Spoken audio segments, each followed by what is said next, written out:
Welcome back to the session. In today's session, we will see how to write a Verilog code and the test bench for the JK flip-flop. In the previous sessions, what we have seen is the SR flip-flop and the D flip-flop, and in today's session we will see the JK flip-flop.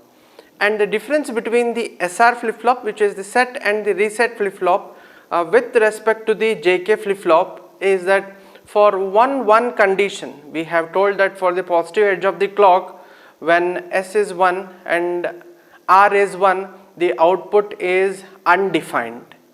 And in terms of the JK flip-flop, when the clock is high and J is 1 and K is 1, then the output would be toggling the previous state when we see in terms of the simulation results. So as we have written a Verilog and the test bench for the particular JK flip-flop, and we have told previously that a flip-flop it is a sequential circuit. That would mean that we need to have a memory element, and that particular memory element is defined by the clock, and J stands for Jack and K stands for Kilby. So we will write the block representation of the JK flip-flop .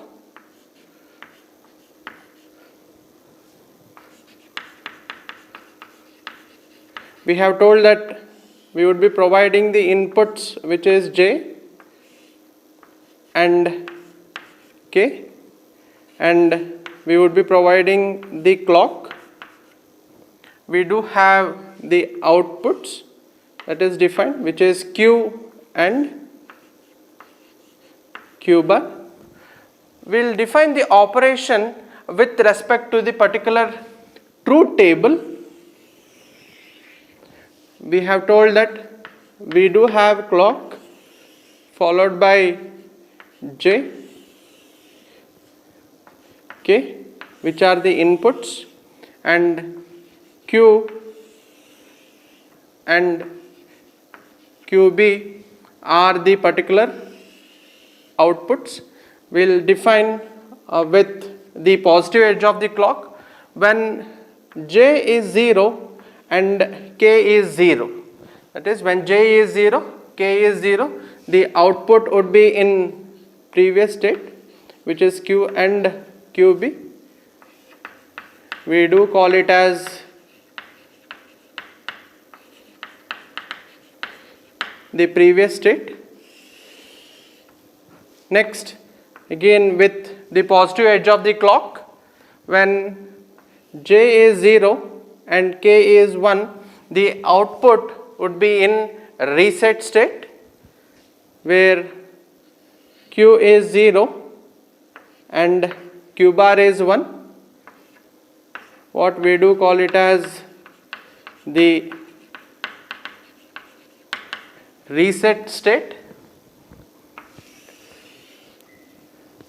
Again, with respect to the positive edge of the clock, when the input of J is 1 and K is 0, the output would be in set state. The last condition, again with the positive edge of the clock, when the inputs are 1 and 1, that is, when J is 1 and K is 1, the output would toggle the previous state. What we do call it as toggle. So this is the particular truth table or the functionality of the JK flip-flop. When the inputs are 0 and 0, then the output is in previous state. When the inputs are 0 and 1, that is, J is 0 and K is 1, the output is in reset state. When J is 1 and K is 0, the output is in set state. When J is 1 and K is 1, the output toggles the previous state. So we will write a Verilog code for this particular JK flip-flop, and we have told that in terms of the Verilog, we can have or we can write in different description styles. We have told that it is the data flow description style, and the predefined word which we have used for the data flow description style is assign, and we have seen in terms of our Verilog codes of an inverter, buffer or a transmission gate, where we had a combinational circuit and all we have defined is the data flow description, where we have used an assign statement. We will write this particular JK flip-flop in terms of the behavioral description style. Behavioral description style, what we have told, it is always at followed by the sensitivity list, and will define the functionality with respect to the else if statements.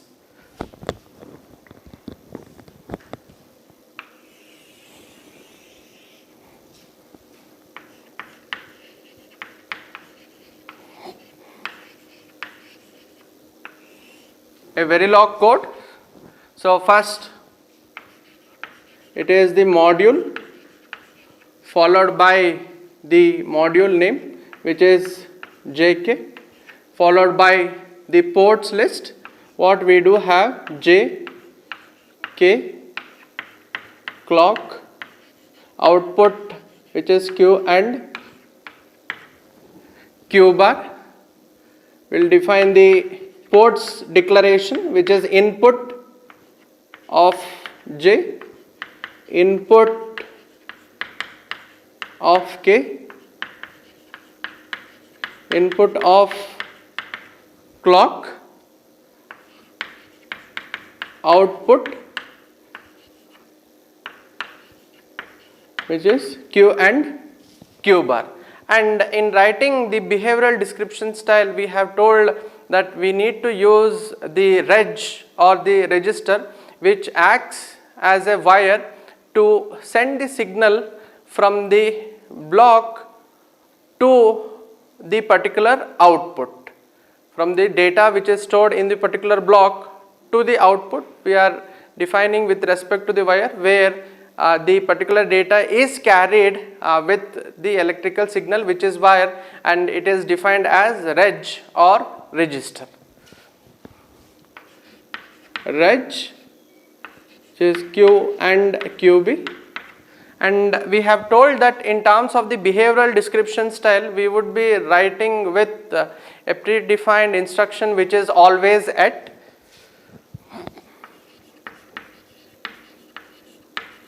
Always at followed by the sensitivity list, and we are defining with the pause edge of the clock, begin. We will see the statements. If J equals 0 and K equals 0, the output would be in the previous state. Else if J equals 0 and K equals 1, the output would be in reset state. Else if J is 1 and K is 0, the output would be in set state. Else if J equals 1 and K equals 1. So what we have told is that in 1-1 condition, the output would be toggling the previous state. So Q equals complement of Q, and we do have Q bar, which is complement of Q. So we have started with begin, will end. Next we have started initializing with the module, and what we do have the end module. So this is the Verilog code for the particular JK flip-flop, and next we'll write the test bench for the JK flip-flop, and we have told that to see the simulation results or to see the behavior of the particular JK flip-flop, what we need to do. So we need to write the test bench where the unit which is under test, what we have called it as UU.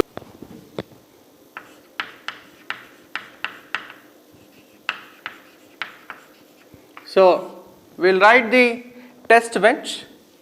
Again we'll define module with the name JK underscore TV, which is the test bench.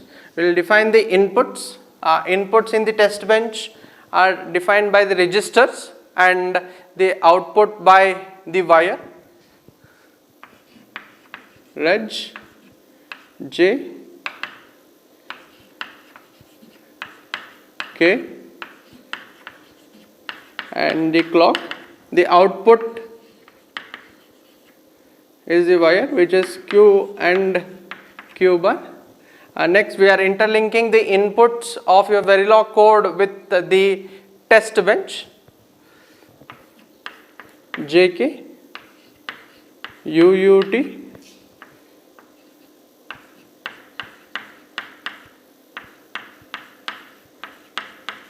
K. We'll define clock, output,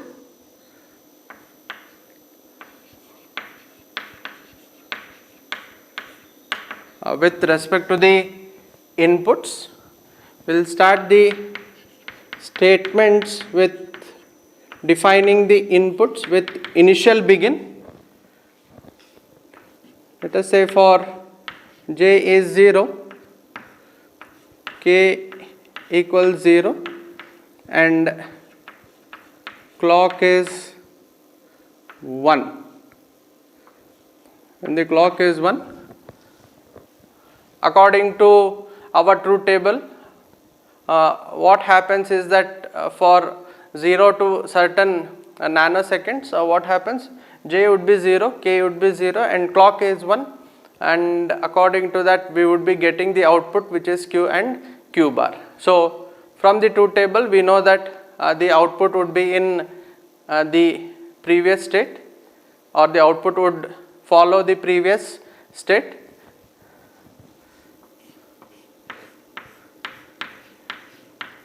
Next, for the 100 nanoseconds, that would mean that 0 to 100, so you would be defining this particular input, and from 101, so we are defining with the other inputs.